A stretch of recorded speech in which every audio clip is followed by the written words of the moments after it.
Go on, get the hell out of here. Blakey waved his arm and shooed the freed shape from his backyard. He remained inside the sharp pool of illumination created by the severe floodlight. He had his club raised and was defensively poised for retaliation. The shape gave Blakey a long look and tugged at the bike cord lock around its neck, which held the GPS tag and about half a dozen glow sticks. Shapes looked frightening enough, but this one looked so much worse with its head underlined by a green glow. It didn't fuss or freak out about the collar. It knew it wasn't the time. Now was the time to escape, if given the chance. So it backed away, glancing around briefly with its see-in-the-dark eyes, before disappearing with lightning speed into the tree line. That's right. Go find your buddies. Go home. When it was gone, Blakey got his phone from his jacket pocket and watched the app screen. The tiny one-circle graphic moved north through a map with increasing speed. It looked like it was as fast as a car. Soon the map was scrolling like a video game. Look at that sucker go! Blakey ran to his truck. Within seconds, he was peeling out of his driveway and speeding out of his property, one eye on the road and one on the screen. Blakey could barely keep up. Evil son of a bitch can run, he mumbled to himself. He tapped the voice icon in the app and it started telling him the distance and direction. He wasn't on the main roads for long and the directions changed frequently. 800 yards north, 1,250 yards northeast. His tires squealed as he tried to keep up with the rapidly changing directions. A few more turns and he had abandoned pavement, his truck rocking wildly on the uneven ground. This had Blakey doubting his plan. It shouldn't be that fast. The voice verified, no animal is this fast. Less than a minute later, the signal was completely gone. Blakey slowed. The GPS tag graphic was no longer on the map and the connection icon fluctuated between weak and no signal. He then stopped the truck, realizing he was lost. Damn! Blakey turned his truck off and got out. The moon was full and hanging low in the night sky. An open field of overgrown switch grass surrounded him. The trees on the edge of the field swayed in the strong wind. Blakey took a seat on the hood of his truck, watching the blowing grass, wavering with its rhythm. The soothing sound of the grass and the cold night air was hypnotic. For a moment he forgot he was chasing monsters. He forgot he was trying to find his lost daughter. He forgot he was Arthur Blakey.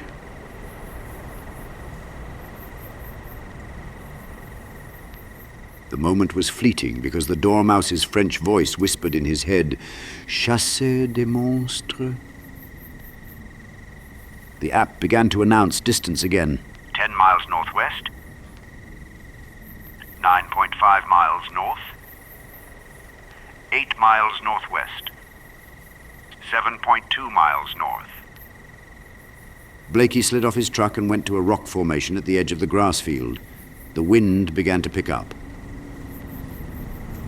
4 miles north, 3.2 miles north, 2.5 miles north, 1.8 miles north. He looked at the screen and the circle with the number 1 was within 1 mile of his position.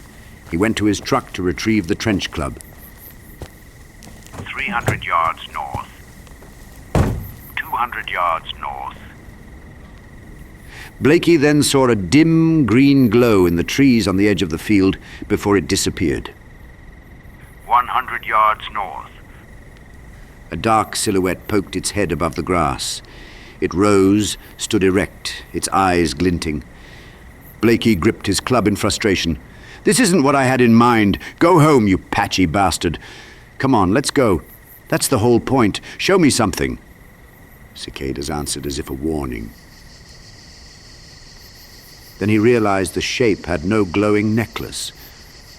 He thought it must have torn the tracker off. He should have known they would be able to do that. The voice nudged him. If it got rid of the tracker, why is it showing up on the app? Blakey checked the phone. Suddenly another shape rose up 10 yards to the left. Then another popped up and then another. Soon the field was populated with shapes. The last one to appear had the glowing necklace, as if rehearsed. "See, I have friends." Blakey backed away, nearly falling off the rock. He jumped in his truck, getting the door shut, just as a shape leapt onto the rock where he had just been. Blakey floored the truck in reverse, kicking up a thick cloud of dirt. The shapes came cutting through, speeding after his truck, which spun around and drove off. A shape sprang on the truck's bed and smashed the back cabin window. Blakey fishtailed, throwing the beast off balance. It tumbled over the side. Blakey sped up, but at this speed the truck was sure to rattle apart. In the rear-view mirror, he could see the shapes chasing his dirt trail. His truck went sailing over the incline to the main road, landing with a thunderous clatter. Once he was on pavement, he gained a good lead, but still couldn't lose them. Another shape hopped onto the bed. In seconds, it had grabbed his coat through the cabin window. If the window were bigger, he would have been dead. He hugged the steering wheel, being pulled back with inhuman strength. His grip wouldn't last, so he pumped the brakes. The force ripped the shape's arm off. Blakey floored the truck and turned hard left. The shape fell off, leaving its arm behind, still gripping Blakey's coat. He pried it away and tossed the twitching limb out the window. When he slowed, another shape was able to grab hold of the tailgate and pull itself aboard. The faulty gate latch gave way and the gate fell open, sending the shape flying down the street for a moment before it recovered and sped after the truck again. Blakey's truck roared towards town. He peeled around the corner of the first intersection and jumped the curb, trying to retain control while losing his pursuers.